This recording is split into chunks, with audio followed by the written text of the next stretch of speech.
दोस्तों नमस्कार।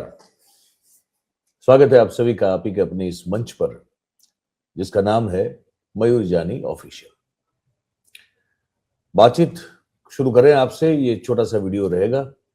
उससे पहले आप सबसे एक विनती है, गुजारिश है कि आप इस चैनल को सब्सक्राइब कर लें अगर आपने अब तक नहीं किया है तो, क्योंकि पार्टिसिपेट करते हैं लेकिन आप वो बेल आइकॉन दबाना, वो जो छोटी सी घंटी है उसको दबाना भूल जाते हैं या रह जाता है, तो आप वो जरूर करें।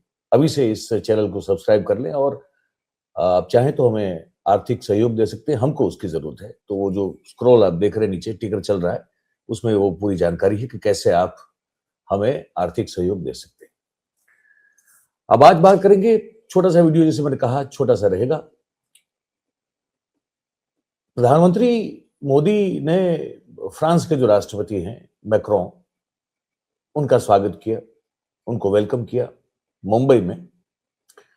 और ऑब्वियसली एक जो तथाकथित रूप से एक प्रेस वार्ता की जाती है जहां पे सिर्फ वो बोलते हैं, कोई सवाल जवाब नहीं होते, वैसे उस जगह पे मुंबई में प्रेस वार्ता को भी दोनों नेताओं ने अपने अपनी तरह से संबोधित किया। और जो प्रेस में होंगे, जो वहां मौजूद होंगे, जो बुलाया गया होगा, उन लोगों ने जो कहा गया वो लिखा या तो उसको कैप्चर किया कैमरे पे, और तो कुछ कर नहीं सकते। लेकिन उस पूरी घटना में दो चीजें जो है वो सामने आई। भारत में एआई इंडिया इम्पैक्ट समिट जो है वो चल रहा है, और उसमें जो केओस हुआ, जो अराजकता फैली, और जो जैसे मैं कह चुका हूं कि हमारी इज्जत का बहुत ही एक टेस्टी फालूदा बनाया गया ताकि लोग चाव से उसको खा सके, वो सब हम बता चुके हैं आपको।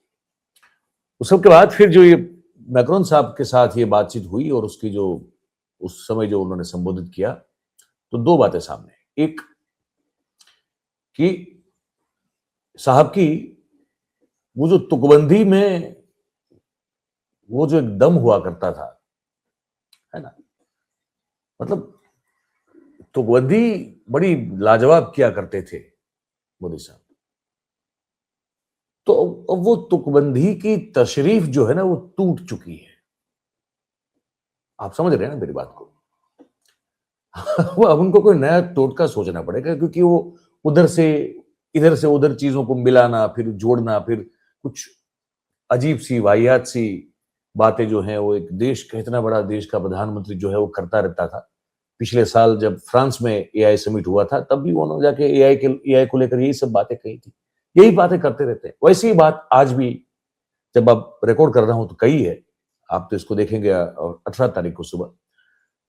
तो तुकबंदी का जो उनका मामला है, जो उनकी तशरीफ है, वो टूट चुकी है, ये साफ तौर पे लगता है। मतलब ये जो तुक्का उनका चलता था ना, तुकबंदी का तुक्का, उसकी तशरीफ टूट चुकी है। एक चीज ये सामने है। दूसरी बात ये सामने आई कि अब उन्होंने फ्रांस का साथ लेकर अब एक और जो है एक बड़ा एक गोला फेंका है। और वो गोला जो है वो माउंट एवरेस्ट, जो कि विश्व का सबसे ऊंचा पर्वत है, माउंटेन है, उसकी जो चोटी है उसको जाके छुएगा, या हो सकता है उससे भी ऊपर निकल जाएगा। ऐसी घोषणा की है, जैसी घोषणा बुलेट ट्रेन के बारे में वो 2018 में कर चुके थे। अब तक वो हमारे यहां नहीं आई, ना शुरू नहीं हो पाई। लेकिन देश और देश के वासियों को एक लॉलीपॉप रोज नई निकाल निकाल के एक लॉलीपॉप देनी है। आज एक और निकाल के दे दी। ऐसा नहीं कि ये कोई नई बात है, इसकी घोषणा पहले भी एक बार हो चुकी है और वो मैं बताऊंगा क्या है। लेकिन आज क्या कर रहे हैं उस पर कोई बात नहीं है। नई ऊर्जा की बात की जाती है कि इस हमारे रिश्ते इतने गहरे हैं कि रोज नई ऊर्जाएं इस संबंध को लेकर पैदा होती हैं।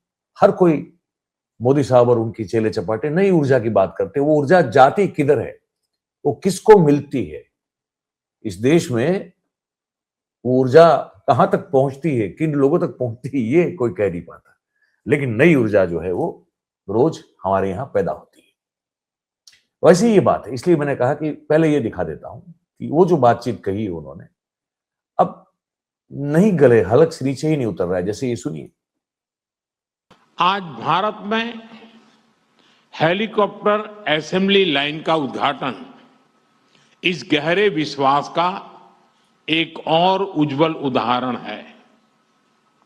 हमें गर्व है कि भारत और फ्रांस मिलकर माउंट एवरेस्ट की ऊंचाइयों तक उड़ान भरने वाला विश्व का एकमात्र हेलीकॉप्टर भारत में बनाएंगे और ये पूरे विश्व को एक्सपोर्ट भी करेंगे। एक्सपोर्ट भी यानी करेंगे। India France partnership knows no boundaries. It can reach from deep oceans to the tallest mountain.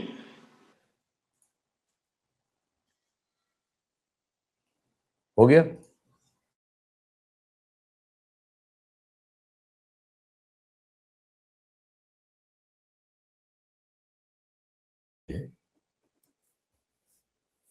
ये है क्या, किस बारे में बात की? अगर आप सबको जानकारी हो तो बता दूं मैं आपको, मैंने वो मेरे बगल में खोल के रखी है। ये है इंडिया और फ्रांस मिलके H-125 हेलीकॉप्टर प्रोजेक्ट पर काम कर रहे हैं। अब ये रविशंकर प्रसाद पहले एक बार कह चुके हैं, उन्होंने इस बार की इसकी अनाउंसमेंट की थी कि ये जो हाई अल्टीट्यूड मैन्युफैक्चरिंग कोलैबोरेशन है वो किया जाएगा। मतलब बहुत ही एकदम ऊंचाई पर काम करने वाला हेलीकॉप्टर, उड़ने वाला, उड़ान भर सकने वाला हेलीकॉप्टर है। इस प्रोजेक्ट पे काम किया जाएगा, भारत और फ्रांस मिलकर करेंगे। ये इनिशिएटिव है जो लीड किया जाएगा टाटा एडवांस सिस्टम्स और फ्रांस की जो एयरबस है, उन दोनों के बीच में ये कोलैबोरेशन है। अब ये इससे क्या मतलब घोषणा जो हो चुकी है वो क्या कहती है कि ये जो है अपने आप में एक पहला private helicopter assembly line project है जो कि कर्नाटका में ये इस पर काम किया जाएगा। ठीक है, और इसका जो इनॉग्रेशन है वो 17 फरवरी 2026, मतलब आज ही की बात है। अब वो आज तो वहां प्रधानमंत्री को जाते हुए मैंने जब रिकॉर्ड कर रहा हूं देखा नहीं, लेकिन बताया जा रहा है कि शायद हो सकता है ऑनलाइन कर दिया हो, वर्चुअल कर दिया हो, लेकिन इस दिन को होना था, इस प्रोजेक्ट का इनॉग्रेशन होना था। हो भी चुका होगा, लेकिन मेरी जानकारी में ये बात नहीं आई, लेकिन तारीख ही लिखी गई। दोनों को मिलकर, मतलब मैक्रो और मोदी साहब दोनों मिलकर इसका उद्घाटन इस प्रोजेक्ट का करने वाले, जो कि 6000 मीटर से भी ज्यादा की या 6000 मीटर तक की ऊंचाई पर उड़ सके, ऑपरेट कर सके, ऐसा एक हेलीकॉप्टर H-125 उसको बनाने की बात है। अब ये प्रोजेक्ट डिलीवर कब करेगा? तो जो बताया जा रहा है वो है कि 2027 में कर देगा।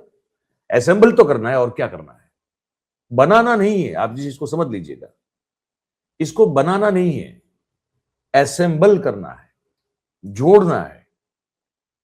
वो पार्ट्स जो आएंगे, वो पार्ट्स जो है उसको जोड़ना है। तो पार्ट्स कहां से आएंगे? पार्ट्स इसमें आगे लिखा है कि supporting exports across south Asia. South Asia से जो एक्सपोर्ट्स का अगर सपोर्ट मिल गया, आयात करने का सपोर्ट पूरी तरह से अगर मिल गया, तो 2027 में पहला हेलीकॉप्टर हम जोड़ के असेंबल करके इसको दे सकते हैं। तो मोदी साहब कह रहे हैं कि हम तो दुनिया भर को एक्सपोर्ट करेंगे बना बना के। ठीक है, ये अभी जो यहां सामने जो जानकारी मिल रही है वो ये मिल रही है। अब बुलेट ट्रेन याद है ना आपको? बुलेट ट्रेन का मामला याद है कि वो कहा गया था कि 2000, मैं खुद गया था जापान, जाके आया हूं, आप सबको मैं बोल भी चुका हूं। सरकार, जापान गवर्नमेंट का गेस्ट बन के मैं गया था और मैं 10 दिन रह के बुलेट ट्रेन की घोषणा के बाद की बात कर रहा हूं, तो 2018 की बात है, मैं जाके आया हूं। 2024 तक इसको कैसे भी करके कार्यरत कर देना था, लेकिन आप जानते हैं कि वो 32 तक फुल फ्लेज अगर हो पाएगा या नहीं हो पाएगा, अभी भी इस बारे में कोई ठोस खुल के, मतलब जिसे कहते हैं ढोल पीट के, ढोल बजा के कोई नहीं कह पा रहा है। तो अब ये है हेलीकॉप्टर, अब जब उड़ेगा तब उड़ेगा एवरेस्ट की चोटी तक, उस ऊंचाई तक। लेकिन अब अभी इस वक्त बोलना जरूरी है। हमने गोला फेंक दिया, हमने छोड़ दिया गोला। अब बगल में फ्रांस भी खड़ा है, फ्रांस की मदद से गोला फेंक दिया, वो जाके जो है हिमालय की चोटी पे, एवरेस्ट की चोटी पे जाके लगेगा, और हम सब लोग जो है वो हो जाएंगे खुश, और बजाएंगे तालियां थालियां और फूकेंगे शंख और करेंगे शंखनाद। ये सब करने वाले हैं। तो ये चल रहा है। लेकिन तुकबंदी, जैसे मैंने कहा ना कि तुकबंदी का जो मामला है वो जमता हुआ नजर नहीं आ रहा है। बड़ा ढीला ढाला तुकबंदी का उदाहरण पेश किया मोदी साहब ने। मैं आपको सुना दूं एक उनकी जो बात है, वो ये देखिए। आयोजित एआई एक्शन समिट के लिए बुलाया था। उस समय हमने मार्सेई की यात्रा की, जो फ्रांस का सबसे बड़ा पोर्ट और फ्रांस और पूरे यूरोप का एक प्रमुख गेटवे भी है। मार्सेई वही शहर है जहां से पहले विश्व युद्ध में हमारे भारतीय सैनिक ने यूरोप में अपने कदम रखे। उनकी बहादुरी की गाथा यूरोप के कई भागों में आज भी याद की जाती है। और यह वही शहर है जहां स्वतंत्रता सेनानी वीर सावरकर ने अंग्रेजों की पकड़ से निकलने के लिए समुद्र में छलांग लगाई थी। उनका यह कदम भारत की आजादी के लिए उनके अटूट संकल्प का प्रतीक था। मुझे पिछले वर्ष मार्सेई में उनको याद करने का और उन्हें नमन करने का अवसर मिला था। इस बार जब प्रेसिडेंट मैक्रो भारत में एआई इम्पैक्ट समिट के लिए आए हैं, तो हमारा सौभाग्य है कि हम उनका स्वागत भारत के गेटवे यानी मुंबई में कर रहे हैं। फ्रेंड्स, भारत और फ्रांस के संबंध बहुत ही विशेष है। अब देखा आपने, ये है ना, हमने देखा, इसको सुना। अब आप बताइए कौन सा तुक बनता है ये? मतलब आप गए मार्से गए और आपने हमारे भारतीय सेना जो सैनिक थे फर्स्ट वर्ल्ड वॉर में, क्योंकि वो उस समय वहीं से, वो पोर्ट है बहुत बड़ा, और उस पोर्ट से वो यूरोप में दाखिल हुए थे क्योंकि जर्मनी के खिलाफ लड़ना था। तो वो बात, और उसमें फिर सावरकर को जोड़ दिया और फिर कहा कि देखिए अब यहां हम मुंबई में अब मैक्रोन का स्वागत कर रहे हैं क्योंकि यहां भी जो है वो भारत का गेटवे है। इससे क्या मतलब, क्या साबित क्या होता है, या क्या मतलब इसकी फलश्रुति क्या है? ये तुकबंदी से क्या हासिल होना है? मतलब कुछ भी समझ सकते हैं आप, वही करते हैं, लेकिन अब इसको रोकिए, क्योंकि आपका ये जो तुक्का है उसकी तशरीफ टूट चुकी है महाराज। नहीं जम रहा है मामला। पहले तो अब वो शुरू हुआ है वही 2AB से, वो 2AB ढूंढ रहे हैं लोग, नहीं मिल रहा है 2AB। A² + B² जो है, उसके बाद फिर एक्स्ट्रा 2AB वाला मामला जो है नहीं मिल रहा है। किसी भी खोजकर्ता को नहीं मिल रहा है कि कहां से आया 2AB एक्स्ट्रा। वैसे ही ये वाला मामला भी है, ऐसे बहुत सारे हैं, चीजें नहीं मिल रहा है भाई साहब। तो बंद कीजिए ना, ये तुक्का, उसकी तशरीफ टूट चुकी है। कुछ और नया टोटका सोचिए कि कुछ करें। बाकी जब आप कहते हैं कि हम एवरेस्ट की चोटी तक, उस ऊंचाई तक उड़ने वाला हेलीकॉप्टर बनाएंगे, सुन के बड़ा अच्छा लगता है। जैसे मैंने कहा, बुलेट ट्रेन अब तक नहीं आई है, ये आ जाए अगर 27 में तो बहुत अच्छी बात है, लेकिन अगर नहीं भी आता है तो आज तो आपने बोल के सबका दिल खुश कर दिया। लेकिन सवाल ये है कि ये जैसे एक दृश्य है बुंदेलखंड के महोबा महोबा का ये दृश्य दिखाया जा रहा है। 65 लाख रुपए के खर्च से बताया जाता है, ये कांग्रेस के हैंडल से है ये, और बाकी बहुत सारे लोगों ने इस पर जो है सोशल मीडिया पे डाला है कि ये पानी की टंकी बनाई। अब बना के जिसे उसको पानी भरा गया, टेस्ट किया गया, तो पानी जो है वो रिसाव इसका होने लगा।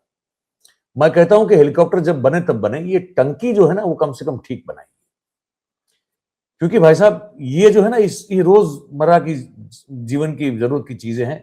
अगर आप टंकी ठीक से नहीं बना पाएंगे तो भैया पानी जो है लोगों तक ठीक से पहुंच नहीं पाएगा। जल ही जीवन है।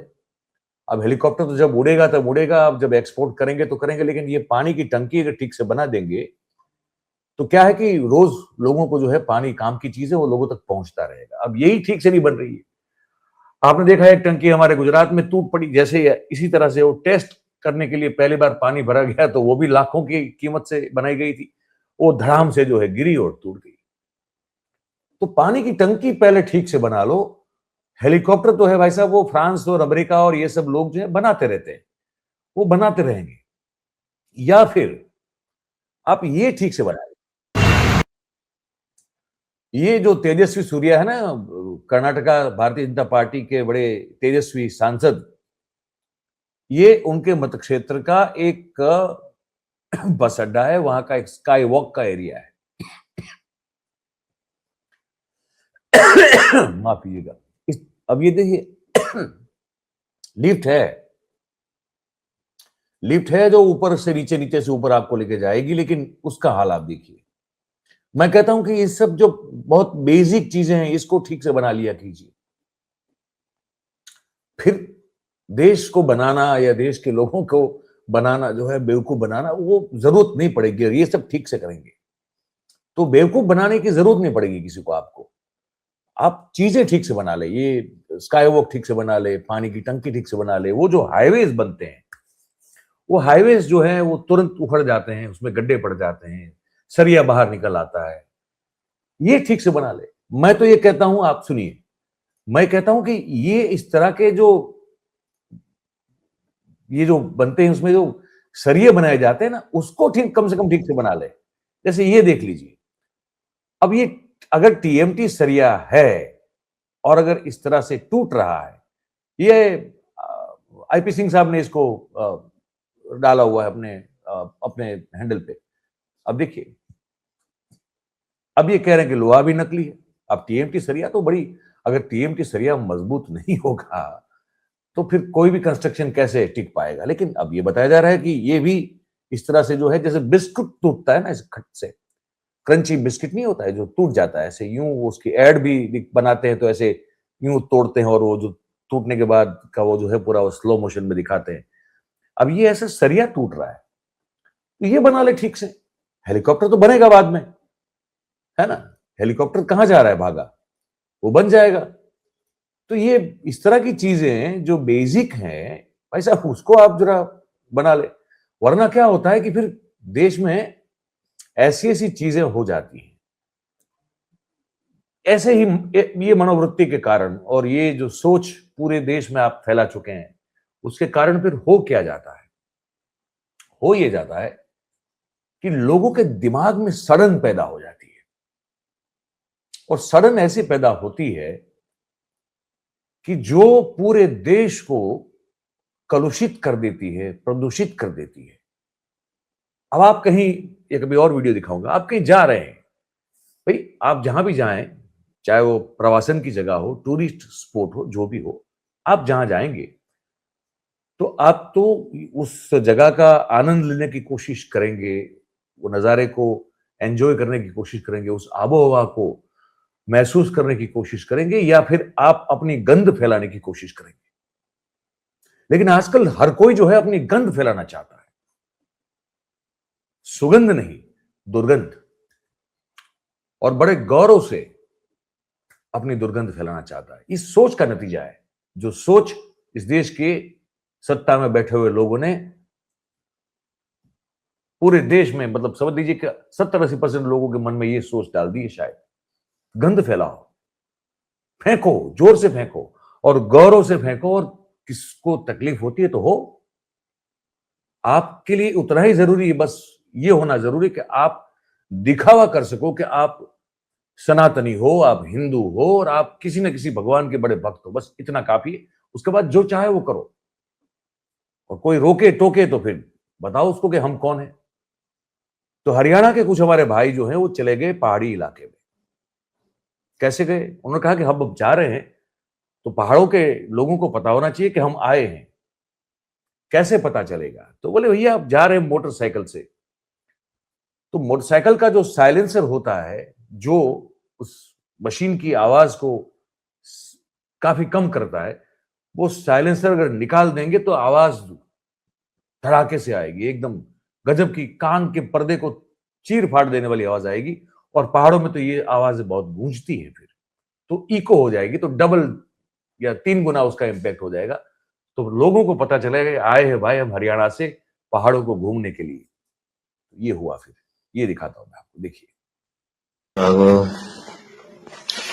नहीं, ये तो है अलग से मामला, ये भी अलग का अलग वाला है, लेकिन पहले ये दिखा देता हूं।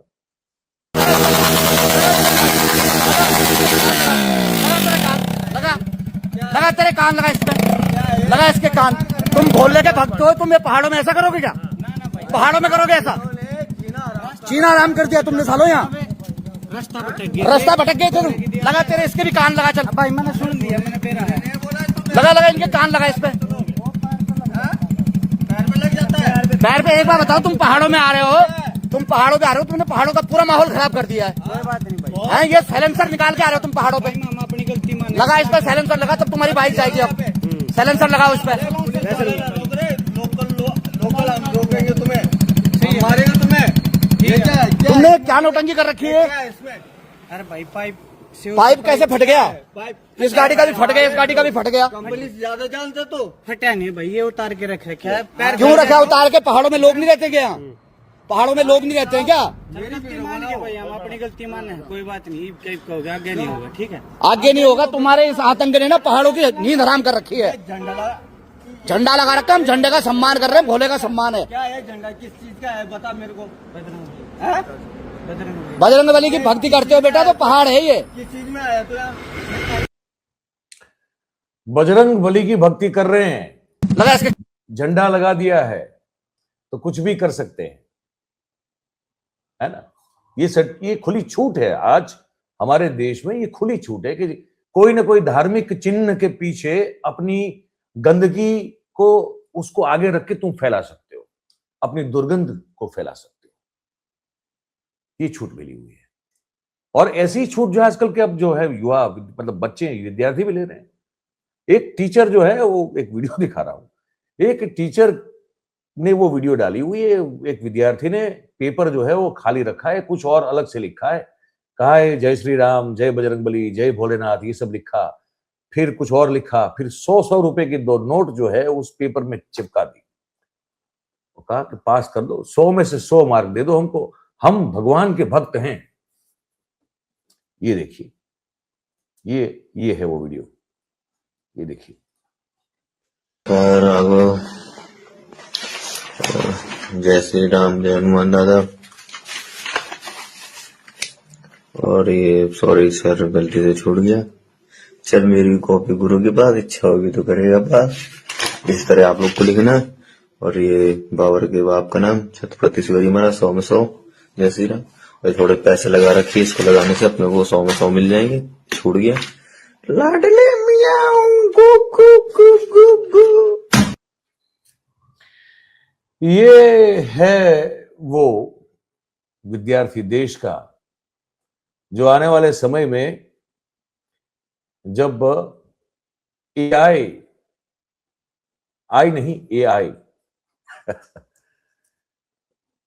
इस दुनिया में बहुत बड़ा उधम मचाने वाला है। पता नहीं उस आने वाले समय में कैसे जो है हम और थर्ड वर्ल्ड कंट्रीज जो है वो इक्विप्ड हो पाएंगे, प्रिपेयर्ड हो पाएंगे, ताकि इस बाढ़ से अपने आप को बचा पाए। लेकिन उस तैयारी में जो सबसे बड़ा सोल्जर होगा, आज का बच्चा,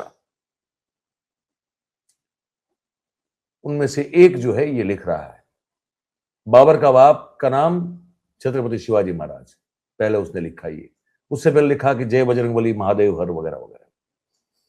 फिर उसने लिखा कि सर गलती से पेज छूट गया, फिर कहा कि 100 रुपए आगे पीछे रखें, अब पास कर दो, 100 में से 100 मार्क हमको दे दो, और बाकी कुछ उठपटांग चीजें लिखी हैं कि म्याऊं और पता नहीं क्या क्या। क्योंकि उसने कहा कि वो बजरंगबली और हनुमान, मतलब हनुमान जी का और उसने महादेव का नाम आगे सबसे पहले लिया, और फिर बाबर के बाप के तौर पे छत्रपति शिवाजी महाराज को बता दिया। उसने कहा कि इतना काफी है, ये योग्यता काफी है इस परीक्षा में, इस पेपर को पास करने के लिए। तो उसने जो है वो टीचर को बोला कि 100 रुपए 200 रुपए ले लो भाई, तुम पास कर दो हमको, 100 में से 100 मार्क दे दो और चलते बनो, क्योंकि हम हनुमान जी के भक्त हैं, हम महादेव के भक्त हैं, और बाबर के बाप का नाम छत्रपति है शिवाजी महाराज, हम जानते हैं। इतना काफी है इस देश में कुछ भी करने के लिए। परीक्षा अच्छे मार्क से पास करना कौन सी बड़ी बात है। ये है आज हमारा हाल, ये है हमारी आज की स्थिति। और स्थिति वहां तक पहुंच गई है कि आज तक जैसे बहुत ही ख्याति प्राप्त मीडिया चैनल पर बहस का स्तर अब यहां तक जा चुका है। ये भी दिखा दें आपको, तो अब दिखा ही रहे हैं तो हर चीज दिखाएंगे। चलिए, हो गया, माफी मांगने का समय आ गया। देश से माफी मांगी, कांग्रेस ने ट्वीट देश से माफी मांगी, देश से माफी मांगी। ठीक है, गौरव जी, बदतमीज, गौरव जी प्लीज, अल्लाह होगा तू और तेरा बाप। गौरव जी प्लीज, गौरव जी आपको रिक्वेस्ट कर प्लीज, नहीं प्लीज प्लीज ऑर्डर वन कीजिए। ये क्या तमीज है, ये क्या तरीका है सर, क्या कर रहे हैं आप लोग, मत कीजिए ना, क्या कर सबकी आवाज बंद कर रहे हैं प्लीज। ये अब शब्दों का इस्तेमाल करना बंद कीजिए, नहीं तो बहस रुक जाएगी। प्लीज आलोक जी वापस टॉपिक पे आइए। उसको सुनिए फिर से एक बार। गौरव भाटिया पहले क्या बोलता है आलोक शर्मा को, उसके बाद ओबियसली अगर कोई आपको ये कहेगा, लेकिन अब जब गौरव भाटिया को छूट है, उसको भरोसा है कि ये चैनल जो है वो हमारा कुछ नहीं बिगाड़ेगा, ना हमको रोकेगा, ना टोकेगा, ना हमको आगे से ना बुलाने के लिए या तो हम पर प्रतिबंध नहीं रखेगा, ये भरोसा है गौरव भाटिया को, इसलिए वो कुछ भी बोल सकता है। लेकिन फिर आलोक शर्मा को भी ईंट का जवाब पत्थर से देना पड़ता है, क्योंकि ऐसे लोग वही भाषा समझते क्या करें। लेकिन स्तर जो है फिर वो यहां तक गिर जाता है। एक बार फिर से सुन लीजिए। अब उनको पूरा करने दीजिए। हो गया, माफी मांगने का समय आ गया। देश से माफी मांगी, कांग्रेस ने ट्वीट देश से माफी मांगी, देश से माफी मांगी। ठीक है, गौरव जी, बदतमीज, गौरव जी प्लीज, अल्लाह होगा तू और तेरा बाप। गौरव जी प्लीज, गौरव जी आपको रिक्वेस्ट कर प्लीज, नहीं प्लीज प्लीज ऑर्डर वन कीजिए। ये क्या तमीज है, ये क्या तरीका है सर, क्या कर रहे हैं आप लोग, मत कीजिए ना, क्या कर वही कर रहे हैं जो वो हो रहा है, संसद में होता है, और क्या कर रहे हैं, वही कर रहे हैं। लेकिन अब जबकि घोषणा हो चुकी है कि प्रधानमंत्री इजराइल की यात्रा पे जा रहे हैं, 2 दिन की बताई जा रही है, जिसकी घोषणा नेतन्याहू ने कर दी है वहां पे। इस हमारी ओर से औपचारिक तौर पे जब घोषणा हुई, उससे पहले नेतन्याहू ने कह दी है इस बात को। हमने शायद आज, आपने अगर 17 तारीख की सुबह वाला वीडियो देखा होगा तो हमने उसमें कहा था। तो नेतन्याहू क्या कहते हैं इस बारे में, ये सुन ले। Week, Narendra Modi, who's coming here next week? Narendra Modi. Tremendous alliance between Israel and India, and we are going to discuss all sorts of cooperation. Now, India is not a small country. It has 1.5 billion people. In India, Israel is enormously popular. Enormously popular. Did you know that? Yeah, you do. Good. I'm glad you know it. But I want all of you to know it. And there are other countries that are coming to us, one after the other. Netanyahu साहब कह रहे हैं कि भाई पता है आपको अगले हफ्ते कौन आ रहा है? नरेंद्र मोदी आ रहे हैं, भारत के प्रधानमंत्री। भारत 1.5 बिलियन लोगों का देश है, बहुत बड़ा देश है, और हर तरह के कोऑपरेशंस जो है कैसे जो है एक दूसरे के साथ उसको और बढ़ाया जाए, उस पर हम आके चर्चा करने वाले हैं। अब आप टाइमलाइन समझने की कोशिश कीजिए। जैसे कि शाह साहब कहते हैं, क्रोनोलॉजी को समझिए। अब बिल गेट्स का यहां पे आना, एप्स्टीन फाइल्स के दूसरे चरण के बाद, एक्सपोज के दूसरे चरण के बाद हरदीप पुरी का फंसना, बिल गेट्स का यहां पे आना, मैक्रोन साहब का भी आप इसको समझ सकते हैं कि आना, मार्को रूबियो का एक बयान म्यूनिक सिक्योरिटी समिट में देना, और मोदी साहब का इजराइल की यात्रा या इजराइल का दौरा तय होना, और उसके बाद नेतन्याहू साहब से होना।